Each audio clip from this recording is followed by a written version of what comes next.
I was 29 years old when my sister Jessica declared at Mom's birthday dinner that I was wasting my life on social media. According to her, I was the family disappointment, the one who never grew up, never got a real job, never understood what it meant to be a responsible adult. Still playing on your phone all day? Jessica asked, cutting into her steak with unnecessary force. She was 32, a corporate lawyer at a mid-sized firm, and she never let anyone forget it. When are you going to get serious about your future, Maya? I looked up from my plate, keeping my expression neutral. I'm doing fine, actually. Fine. Dad interjected, setting down his wine glass. You're nearly 30 years old, living in that tiny apartment making videos for strangers on the internet. That's not fine. That's concerning. Mom reached over and patted my hand, but her smile was strained. Your father's right, sweetheart. We just worry about you. Jessica has such a stable career and your brother Mark is doing so well in finance. We want that security for you too. I appreciate the concern, I said quietly, taking another bite of my food. This conversation happened at every family gathering. I'd learned years ago that arguing only made it worse. Jessica leaned back in her chair, exchanging a look with her husband Brad. You know what the problem is? She thinks she's going to be famous. Like those TikTok teenagers. It's delusional. I never said I wanted to be famous, I replied calmly. Then what exactly are you doing? Mark chimed in from across the table. At 27 he was the youngest and somehow the most judgmental. Because from where we're sitting it looks like you're just scrolling through your phone and posting random videos. That's not a career. Brad laughed, a sharp sound that cut through the dining room. I saw one of your videos once. The one where you were talking about movies or something. Maya, I'm sorry, but it had a few hundred views. That's not exactly viral content. I nodded slowly. You're right. That one didn't perform well. None of them perform well, Jessica exclaimed, throwing her napkin onto the table. That's the point. You're 29 years old, spending hours every day creating content that maybe a few dozen people watch. Do you know how embarrassing that is? When people ask me what my sister does, I have to lie and say you're in digital media, because I'm too ashamed to admit you're trying to be a TikTok influencer. The word influencer dripped with contempt. I took a sip of water and said nothing. Dad cleared his throat. Jessica, that's a bit harsh. Is it? She challenged. Dad, be honest. Are you proud when people ask about Maya? Or do you feel embarrassed? The silence that followed was answer enough. Dad shifted uncomfortably in his seat. I just think Maya has a lot of potential that she's not using. She was always so creative as a child. I thought she'd do something meaningful with that. Creating content is meaningful to some people, I offered quietly. Mark snorted. To whom? Your 17 followers. I have more than 17 followers. Oh, I'm sorry, 70? 700. Mark's voice was mocking. Maya, I have more followers than you and I barely post. I just share pictures of my vacations and my dog. You're trying to build a career on this and you have less engagement than someone who posts twice a year. It wasn't true, but I didn't correct him. Let them think what they wanted to think. Mom stood up to clear some plates, her movement a clear attempt to change the subject. Who wants dessert? I made that chocolate cake everyone loves. I want to finish this conversation, Jessica insisted. Maya, I'm saying this because I love you. You need to grow up. You need to get a real job with benefits and a salary. You need to stop living in this fantasy world where you're going to wake up one day and be famous. I'm not living in a fantasy, I said evenly. Then what do you call it? Brad asked. You spend all day making videos and for what? So you can have 100 people watch them? Maybe 200 on a good day. I wanted to tell them that my last video had gotten 43 million views in the first week. I wanted to explain that I had 12 million followers across platforms, that I'd been featured in Variety and The Hollywood Reporter, that I'd been quietly building an entertainment empire while they dismissed me at every family dinner. But I didn't. I just nodded and said, you might be right. Jessica's expression softened slightly, as if she thought she was finally getting through to me. I am right, Maya. And I'm not trying to hurt you. I'm trying to help you see reality. You're almost 30. It's time to be realistic about your life. What Jessica's saying, Dad added, is that we want you to have stability, security, a 401k, health insurance that doesn't come from the marketplace. These are important things. I have health insurance, I said. Mark rolled his eyes. The cheap kind that doesn't cover anything, I bet. I didn't respond. My health insurance was actually platinum-level coverage that cost more per month than Mark's rent, but they didn't need to know that. Look, Jessica continued, leaning forward with that condescending expression she always wore when she thought she was being helpful. I have a friend at my firm. She's looking for an assistant. It's entry-level, but it's a real job. Real pay. Real benefits. I could put in a word for you. That's very kind, I said quietly, but I'm okay. You're not okay. Jessica's voice rose sharply. Maya, you're living in denial. You're playing pretend while life passes you by. Do you have any savings? Any retirement plan? Any career trajectory whatsoever? Brad put his hand on Jessica's arm, trying to calm her down, but she shook him off. No, Brad, she needs to hear this. Maya, I've been patient. We've all been patient. But enough is enough. This TikTok thing, this YouTube thing, whatever you want to call it, it's not working. It's never going to work. You're not special. You're not going to be the one person in a million who makes it. You're just wasting your life. The room fell into an uncomfortable silence. Mom came back with the chocolate cake, her eyes darting nervously between us. Maybe we should talk about something else, she suggested weakly. No, Jessica said firmly. We've been talking about something else at every family dinner for 3 years. We've been pretending Maya's little hobby is fine, that it's just a phase, that she'll figure it out eventually. But she's not figuring it out. She's getting older and she's still making videos that nobody watches. I set down my fork carefully. My videos have viewers. How many? Mark challenged. Seriously, Maya. How many people watched your last video? I could have told them. I could have pulled out my phone and shown them the analytics. 43.7 million views, 8.2 million likes, 624,000 shares.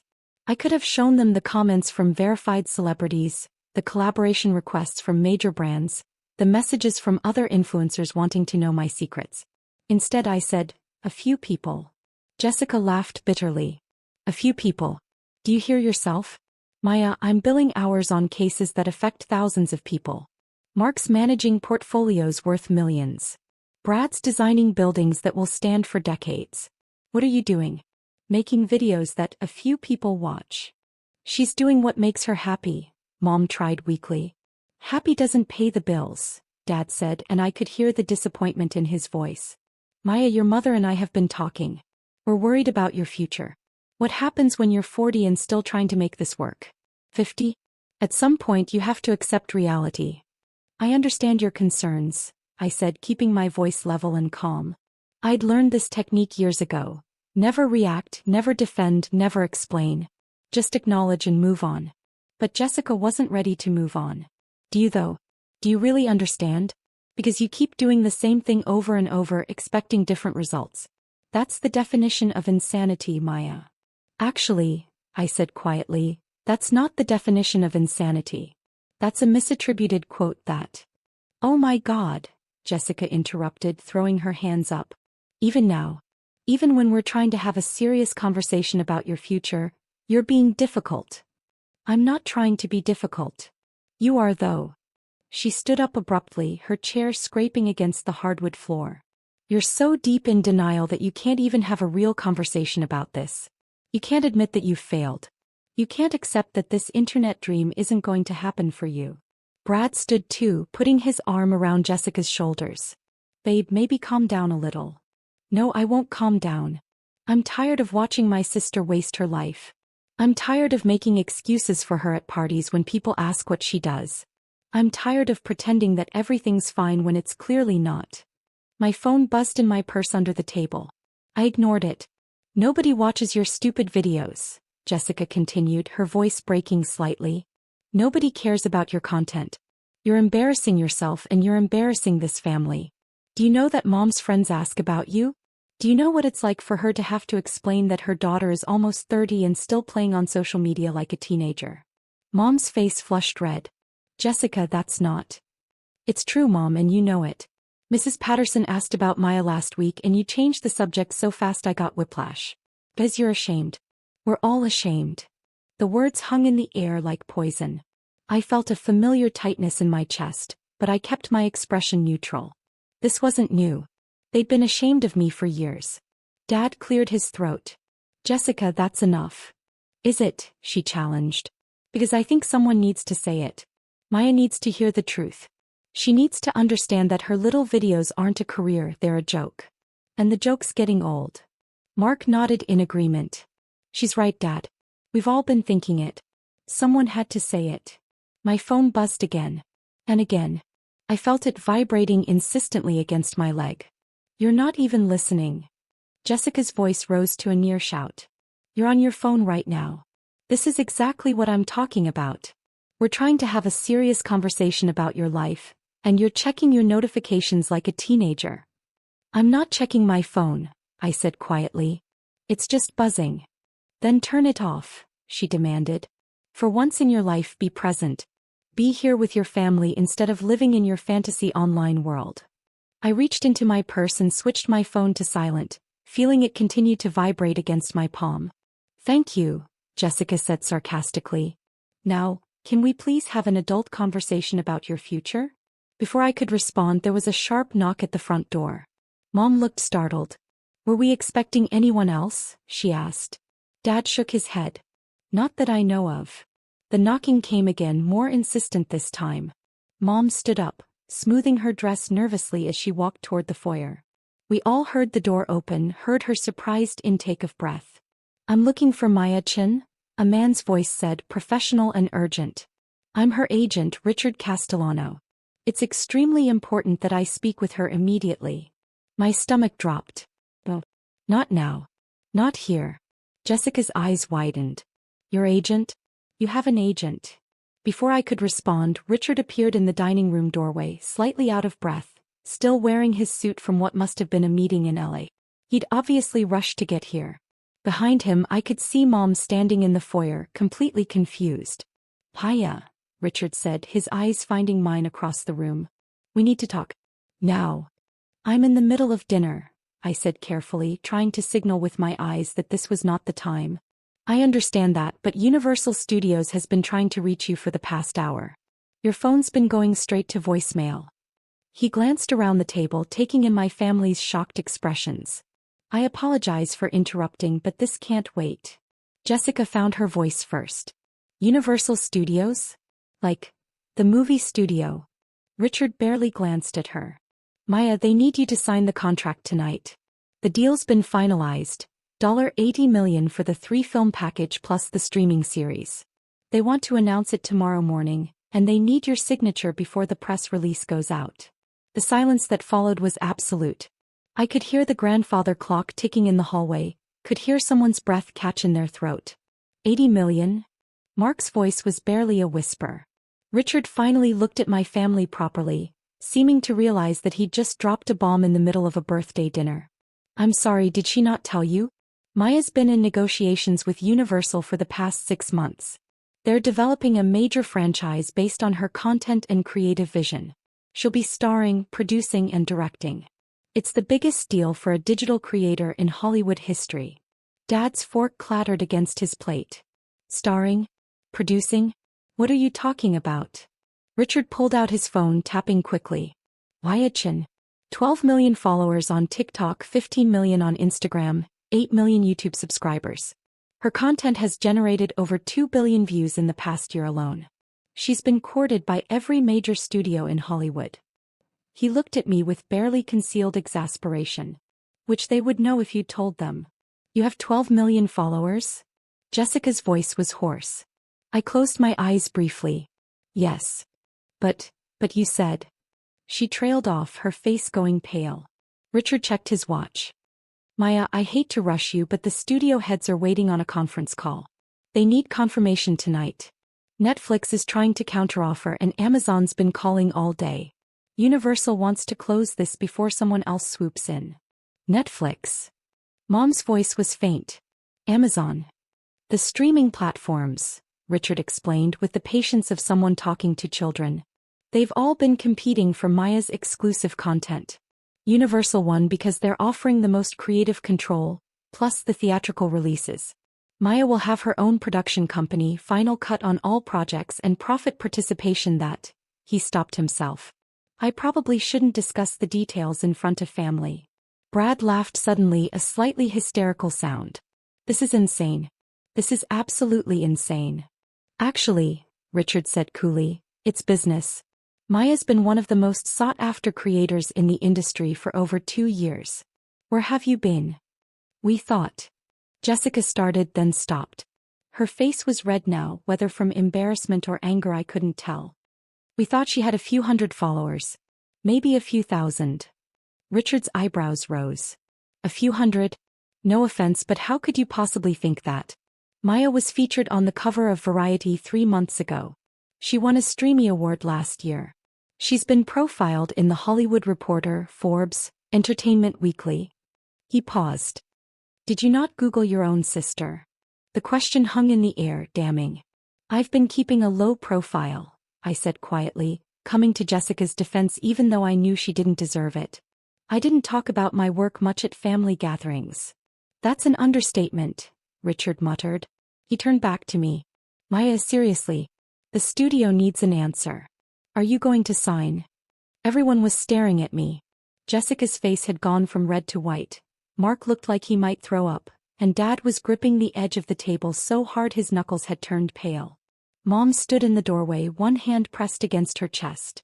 Can I have 5 minutes? I asked Richard. He sighed. 5 minutes. But Maya, they're not going to wait much longer. This is $80 million we're talking about. Plus the back-end points, the merchandising rights, the international distribution. 5 minutes, I repeated firmly. Richard nodded curtly and stepped back into the foyer, pulling out his phone to make a call. The moment he was out of sight, the dam broke. 12 million followers, Jessica repeated, her voice hollow. 12 million. When you said a few hundred watched your videos. Mark started. You said a few hundred, I corrected gently. I just didn't correct you. But why? Mom's voice cracked. Why didn't you tell us? I looked around the table at my family, the people who had spent years telling me I was wasting my life, that my dreams were embarrassing, that I was a failure and a disappointment. Would you have believed me? I asked simply. The silence was answer enough. Jessica sank back into her chair. The things I said tonight. The things we all said. It's fine, I said, though we both knew it wasn't. It's not fine. She pressed her hands against her face. Maya, I called your work stupid. I said nobody watched your videos. I said you were embarrassing the family. You believed what you saw, I said calmly. I understand. No, you don't understand. Jessica's voice rose again, but this time it was laced with panic rather than anger. God, Maya, I've been so cruel to you. For years. Every family dinner, every phone call, every time I saw you I made you feel small. And all this time you were building a career, I finished. Yes. Dad found his voice, though it sounded strangled. The cover of Variety, Forbes, and Time magazine last month, I added quietly. There's a profile running next week about the evolution of digital media and traditional entertainment. They're calling it the Maya Chin effect. Mark made a sound somewhere between a laugh and a sob. I told you that you had 17 followers. I mocked you for having less engagement than my vacation photos. I know. But you have 12 million followers. 12.3 actually. As of this morning. And Universal Studios is offering you $80 million, Brad said slowly, as if testing whether the words would sound less insane if he said them out loud. They didn't. For the initial package, I confirmed. Richard mentioned back-end points and merchandising, which could bring the total value significantly higher depending on the franchise's performance. Jessica stood up abruptly, her chair falling backward with a crash. I need air. I can't. I need to go outside. She stumbled toward the patio doors, Brad following close behind. Through the glass I could see her bent over, hands on her knees, breathing hard. Brad stood beside her, his phone out, presumably Googling me. Mom sat down in Jessica's abandoned seat, reaching for my hand. Maya, honey, I don't understand. Why didn't you tell us? All this time we've been worried about you and you've been successful. I supplied gently. Her eyes filled with tears. I'm so sorry. We've been such terrible parents. We didn't support you. We didn't believe in you. You believed what you saw, I repeated. I kept things private for a reason. The entertainment industry is complicated. I didn't want the pressure of family expectations while I was building my career. Family expectations? Dad's voice was rough. Maya, we've done nothing but criticize you for 3 years. Exactly, I said simply. The weight of that single word seemed to hit him like a physical blow. He looked down at his plate, at the birthday cake that no one had touched, at the wine glass he'd set down when Richard first arrived.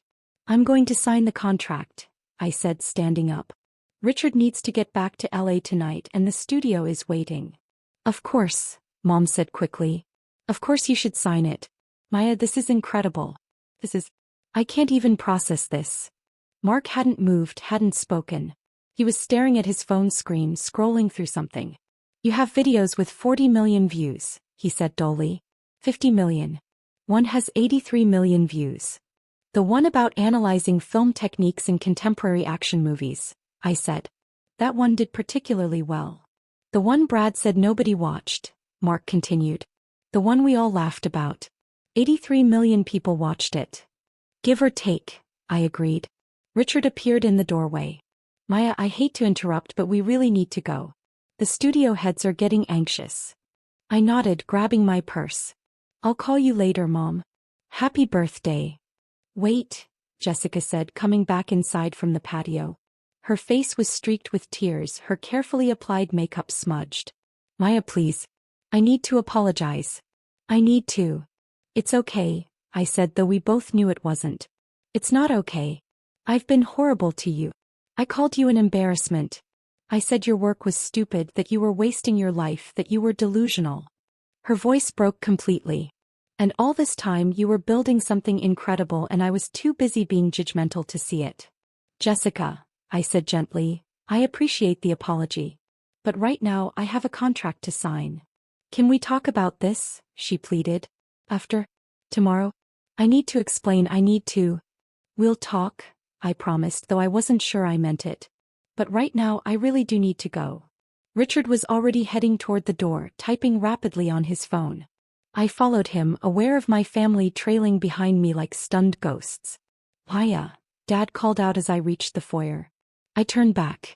He looked older, somehow smaller. I'm proud of you. I should have said that years ago, but I'm saying it now.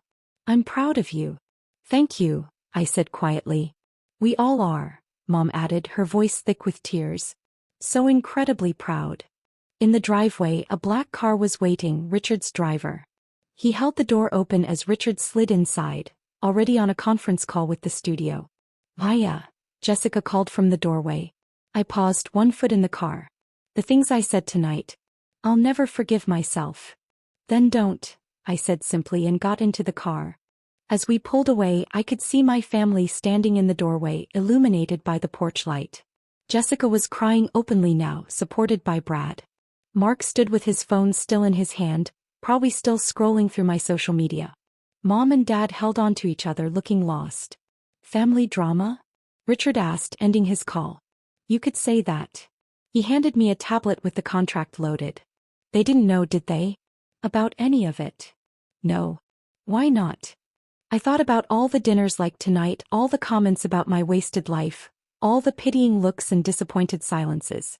I thought about how they'd made me feel small, insignificant, embarrassing. Because they didn't ask, I said finally. They just assumed. Richard nodded slowly. Well, they know now. How does it feel? I looked at the contract on the screen. $80 million for 3 films, creative control, production company, the works. It was everything I'd worked for, everything I'd built while my family dismissed me as a failure. It feels, I said carefully, signing my name with a stylus, like validation. Good, Richard said, taking back the tablet. Because tomorrow morning when this announcement goes live, the entire world is going to know your name. Your family included. My phone started buzzing again. Notifications flooding in now that Richard had gotten through to me. Messages from other creators, from industry friends, from journalists wanting statements. I scrolled through them absently. One message caught my eye, from Jessica, sent 5 minutes ago. I googled you. Maya, I'm so sorry. I had no idea. Please forgive me. I didn't respond. Not yet. Maybe not ever. The press release goes out at 8 a.m. Eastern tomorrow, Richard said. By noon you'll be trending on every platform. By evening, Every entertainment outlet in the world will be running the story. Maya Chin, digital creator turned Hollywood powerhouse. The biggest cross-platform deal in entertainment history. And my family will see all of it, I said. Everyone will see all of it. That's the point. He paused. Are you ready for that? I thought about Jessica's words. Nobody watches your stupid videos. Such an embarrassment to the family. You're wasting your life. I thought about years of dismissal, of being treated like a failure, of being told my dreams were delusional. Yes, I said. I'm ready. The car drove through the night, carrying me toward a future my family had never believed I'd have. Behind me in that dining room, they were probably still standing around in shock trying to process what had just happened. They'd called me an embarrassment. They'd said nobody cared about my work. They told me to get a real job, to grow up, to stop living in a fantasy. Tomorrow morning, when the announcement went live, when their phones started ringing with congratulations and questions, when their friends and colleagues saw the headlines, they'd understand exactly how wrong they'd been. I'd built an empire while they dismissed me. I'd achieved everything they said was impossible. And I'd done it all without their support, without their belief, without their approval. Now they wanted to be proud of me. Now they wanted to apologize. But some words once spoken can't be taken back. Some wounds once inflicted never fully heal. I signed the contract. I took the deal. And tomorrow the whole world would know what my family had been too blind to see. Sometimes the best revenge isn't anger or confrontation. Sometimes it's simply success. Undeniable, overwhelming, impossible to ignore.